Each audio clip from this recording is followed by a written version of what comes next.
रामकृष्ण हरी. आपलं भक्तिसार या चॅनलमध्ये स्वागत आहे. श्रीमद भागवद्गीतेचे काही अनमोल शिकवण. भाग्य आणि कर्म. श्रीकृष्णाने गीतेमध्ये सांगितले की देव कधीच कोणाचे भाग्य लिहित नाही. प्रत्येकाच्या आयुष्यातील पायरीवर आपल्या विचार, आचार आणि कर्म हेच आपले नशीब घडवतात.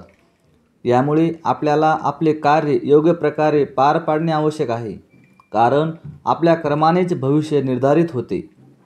दुःख आणि सुखाची परिस्थिती.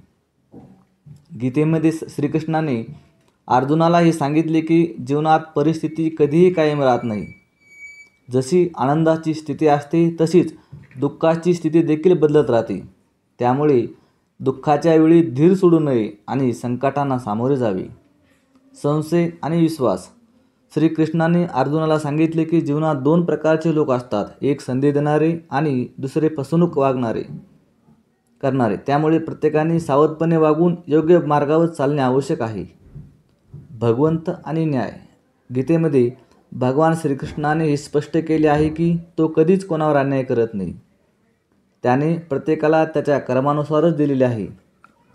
जे तो देतो तेच तो प्राप्त करतो. कर्माचे महत्त्व आणि त्याच्या परिणामी होणाऱ्या परिणाम याचा विचार गीतेत मोठ्या प्रमाणात करण्यात आला आहे. देवाची साथ. गीतेमध्ये श्रीकृष्णाने हे सांगितले की जेव्हा आपल्याला सर्व बाजूने निराशा वाटायला लागते आणि आपल्याला वाटते की सर्व काही हरवले आहे, तेव्हा एक गोष्ट लक्षात ठेवा, देव सदैव तुमच्यासोबत आहे. त्याची साथ कधीही आपल्यापासून लांब जात नाही. रामकृष्ण हरी.